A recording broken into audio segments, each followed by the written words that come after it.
In the spring of 2023, in the vibrant city of Portland, Oregon, Leah and Jacob prepared for the arrival of their first child. Leah, a skilled graphic designer, had built a steady freelance career, her days filled with creating sleek branding for local businesses from the comfort of their cozy home office. Jacob, an engineer at a growing construction firm, had recently earned a promotion, bringing newfound stability and a modest raise that fueled their dreams for the future. The couple had been together for 7 years, their bond forged through shared ambitions and quiet evenings spent exploring Portland's eclectic neighborhoods, from the bustling food carts of Alberta Arts District to the serene trails of Forest Park. When Leah discovered her pregnancy, a wave of excitement and responsibility washed over them, prompting late-night discussions about the kind of life they wanted for their child. Jacob, ever the planner, proposed an idea that had been simmering in his mind for months. They could travel to Vancouver, Canada, to have the baby. The city, just a few hours' drive from Portland, was renowned for its advanced medical facilities and offered a pathway to dual citizenship for newborns, a prospect that appealed to Jacob's desire to give their child every possible advantage.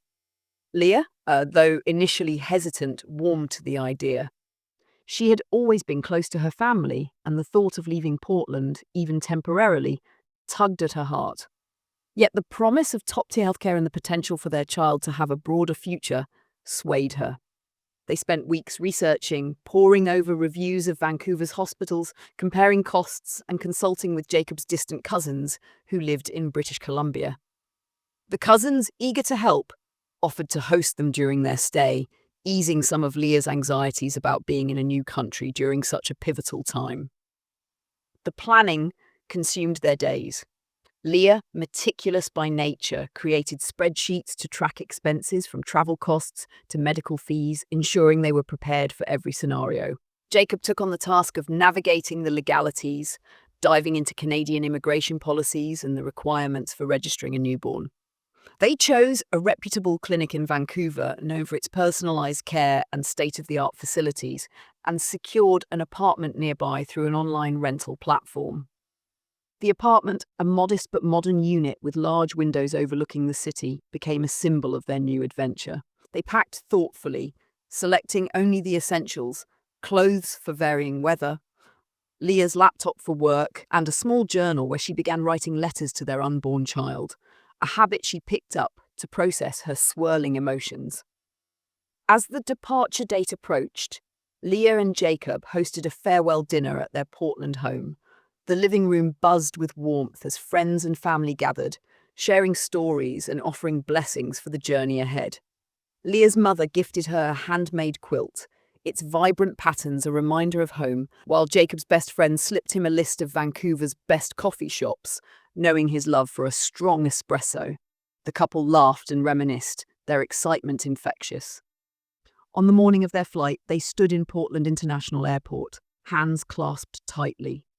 Leah, her hand resting on her growing belly, felt a mix of nerves and anticipation, while Jacob, carrying their carefully packed bags, radiated quiet confidence.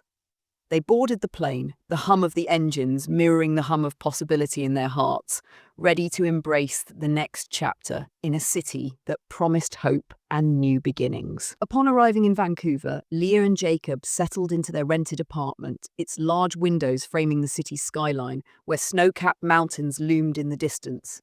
The couple felt a surge of relief as they unpacked, arranging their belongings in the compact but welcoming space. The apartment, with its hardwood floors and minimalist decor, became their temporary sanctuary. Leah, now in her final weeks of pregnancy, spent her days resting and sketching in her journal, capturing the outlines of her hopes for their child. Jacob, ever attentive, ensured the apartment was stocked with necessities, from fresh groceries to a small bassinet they had ordered online. Their cousins who lived nearby visited often, bringing homemade meals and sharing stories of life in Canada, which eased Leah's lingering homesickness. The chosen clinic, nestled in a quiet Vancouver neighborhood, lived up to its sterling reputation. Its modern facade and serene interior, adorned with soft lighting and calming artwork, put Leah at ease as they attended prenatal appointments. The staff, a team of experienced doctors and nurses, provided meticulous care, explaining every procedure with patience. When the day of delivery arrived, Leah was wheeled into a spacious birthing suite, its walls painted in soothing pastel tones. The labor progressed smoothly, guided by the steady hands of a midwife who monitored Leah's condition with precision. Jacob remained by her side, holding her hand through each contraction, his presence a quiet anchor. After several hours, their daughter was born, a healthy girl with a soft cry and tiny curling fingers.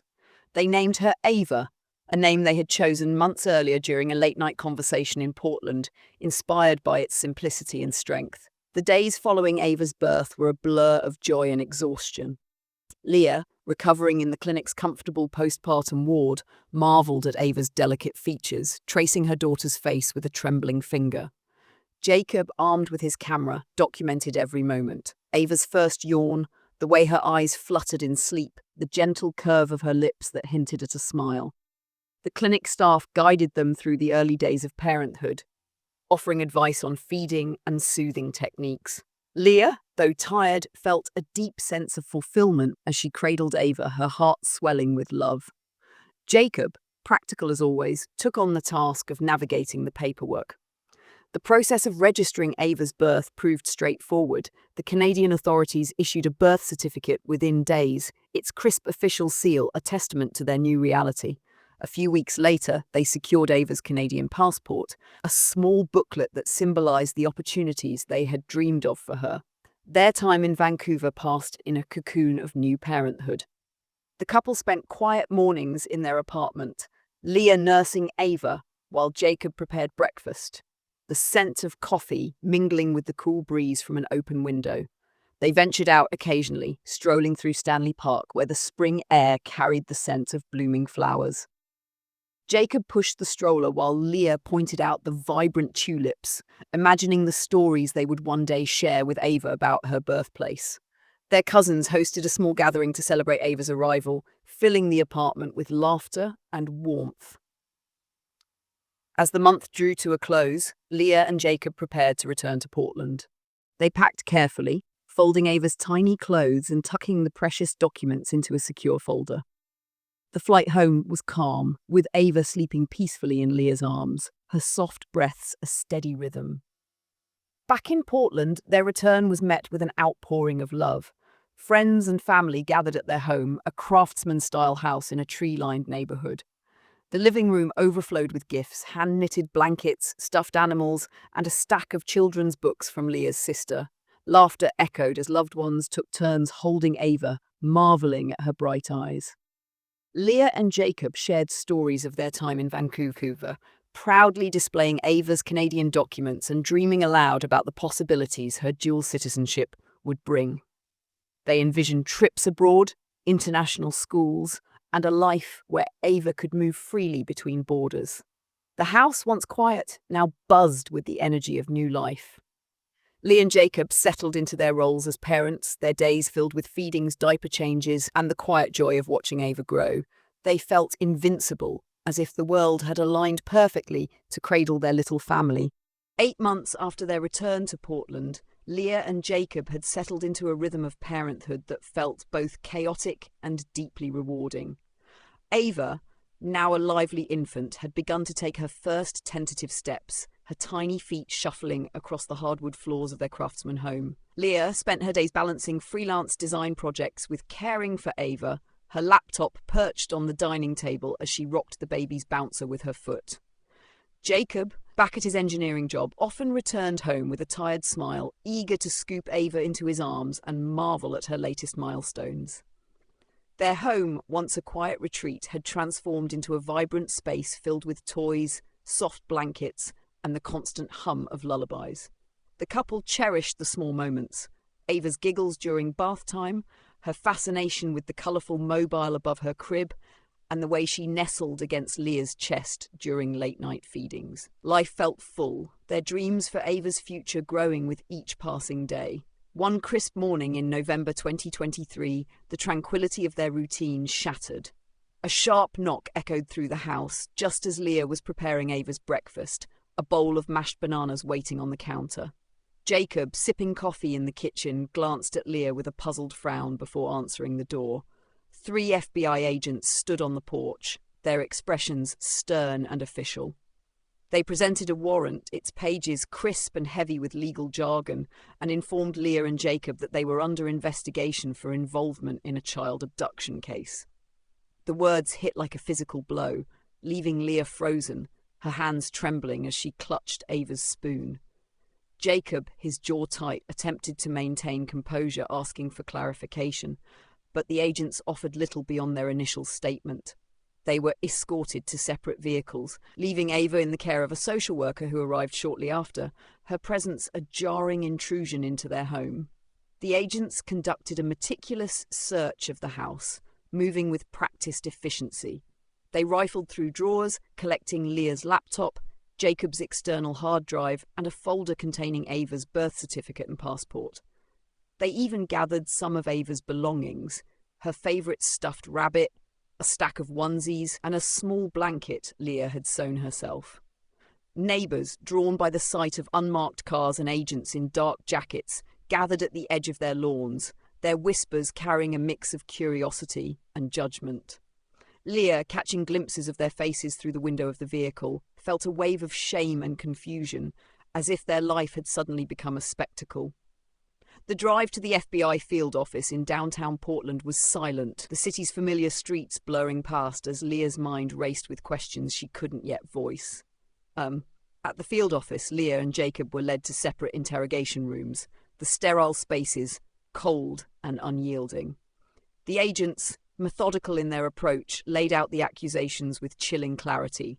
Ava's Canadian birth certificate and passport, they explained, had been flagged as fraudulent during a routine cross-border audit. The documents, pristine and official to Leah and Jacob's eyes, were allegedly part of a sophisticated scheme linked to the Vancouver clinic where Ava was born. The clinic, the agents revealed, had been under investigation for its ties to an international network trafficking children, a revelation that turned Leah's stomach and left Jacob gripping the edge of the table. The most devastating claim came last. Ava was not their biological daughter. The agents presented preliminary evidence, including discrepancies in the clinic's records, suggesting that the child they had raised for 8 months had been placed with them through a deliberate deception. Leah's world tilted, her breath shallow as she struggled to process the information. The thought of Ava, her Ava, not being theirs was incomprehensible, each memory of her daughter's smile now tinged with doubt. Jacob, in his own room, fought to keep his emotions in check, his engineer's mind grappling for logic in a situation that defied it. The agents pressed for answers, asking about their decision to use the Vancouver clinic, their interactions with its staff, and any unusual details they might have overlooked. Leah and Jacob, unaware of any wrongdoing, could only recount their meticulous planning and the seamless experience at the clinic. The interrogations stretched on for hours, the agents' questions looping back on themselves, leaving the couple exhausted and disoriented. By the time they were released pending further investigation, the sun had set, and their home felt like a hollow shell, its warmth replaced by the lingering presence of the day's upheaval. The interrogations at the FBI field office stretched into the late hours, each session a grueling marathon that left Leah and Jacob drained. The sterile rooms, with their flickering fluorescent lights and unyielding metal chairs, seemed designed to amplify their disorientation.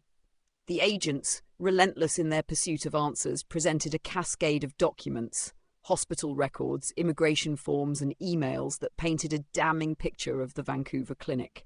They revealed a chilling truth. The child Leah and Jacob had raised as Ava was not their biological daughter. Instead, their newborn had been swapped at birth as part of an intricate scheme orchestrated by the clinic, which had been funneling infants to wealthy families across borders for profit. Their true daughter, the agents disclosed, had been smuggled to Europe under falsified documents, her identity erased and reassigned to another family. The words landed like a physical weight, crushing the fragile hope Leah and Jacob had clung to during the initial shock of the accusations. To confirm the agents' claims, a DNA test was conducted, its results delivered with clinical precision a few days later. The report, a stark sheet of paper filled with genetic markers, confirmed that Ava shared no biological connection to Leah or Jacob. Leah, sitting in their living room as the social worker presented the findings, felt her world collapse inward. The memories of rocking Ava to sleep, of singing lullabies in the quiet of the night, now felt like fragments of a stolen dream. She sank into the couch, her hands trembling as she clutched a photo of Ava, her mind unable to reconcile the love she felt with the reality of the test results. Jacob, standing by the window, stared out at the rain-soaked Portland street, his fists clenched as he suppressed a rising tide of despair. The weight of their decision to choose the Vancouver clinic pressed heavily on him, a choice that had once seemed so logical, now tainted with betrayal. Determined to act, Jacob channeled his anguish into resolve. He spent sleepless nights researching legal options, his laptop screen casting a pale glow across their bedroom as Leah lay awake, staring at the ceiling. They hired a lawyer named Margaret Chen, a seasoned attorney with a reputation for navigating complex international cases. Margaret, with her sharp intellect and no-nonsense demeanour, met them in a small office downtown, its walls lined with legal texts and case files. She pored over the FBI's evidence, uncovering details about the clinic's operations. It had masqueraded as a reputable institution, she explained, but was a front for a network that exploited lax oversight to forge documents and traffic children. The clinic's staff, many of whom had vanished when the investigation began, had used sophisticated methods to falsify records, ensuring that infants like their daughter were seamlessly integrated into new families abroad. Leah, grappling with a deepening depression, struggled to leave the house. The nursery, once a place of joy with its pastel walls and stuffed animals, became a painful reminder of their loss. She avoided Ava's crib, unable to bear the sight of the empty space where she had once tucked her daughter in.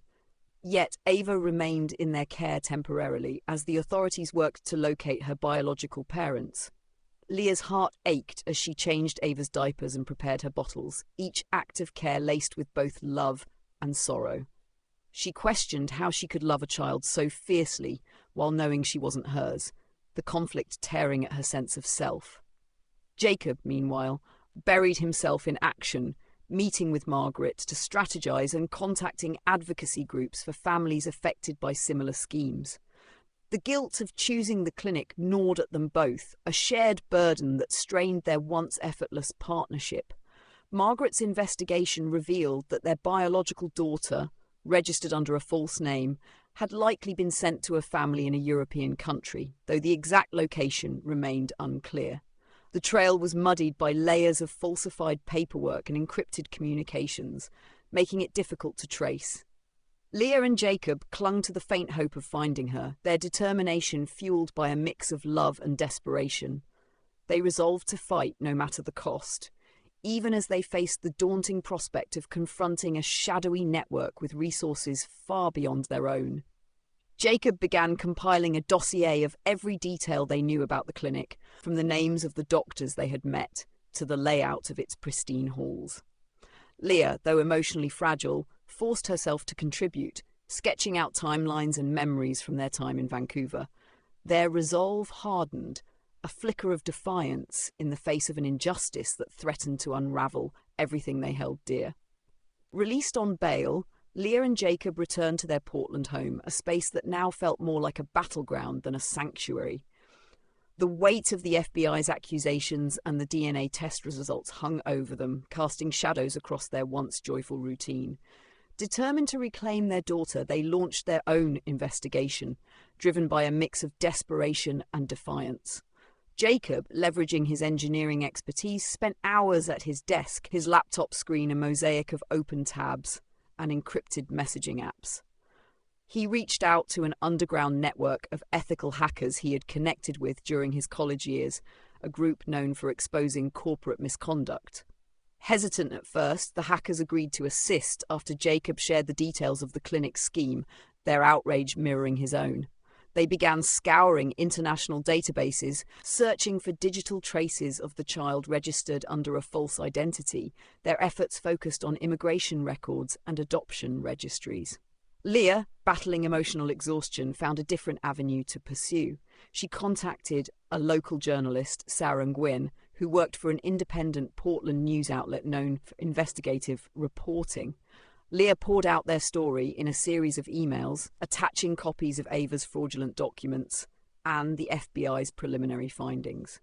Sarah, moved by their plight, agreed to amplify their case, publishing an article that detailed the Vancouver clinic's suspected ties to child trafficking. The piece gained traction online, sparking public interest and drawing tips from readers, some claiming to have encountered similar issues with the same clinic.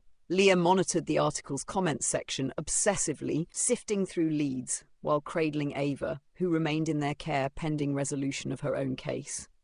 Each time she looked into Ava's eyes, Leah felt a pang of love intertwined with grief, her heart torn between the child in her arms and the daughter she had never truly known.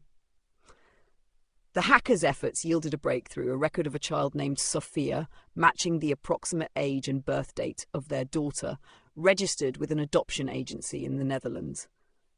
The documents listed her as an orphan, a fabrication that infuriated Jacob. Armed with this lead, he and Leah contacted their lawyer, Margaret, who began navigating the labyrinth of international law.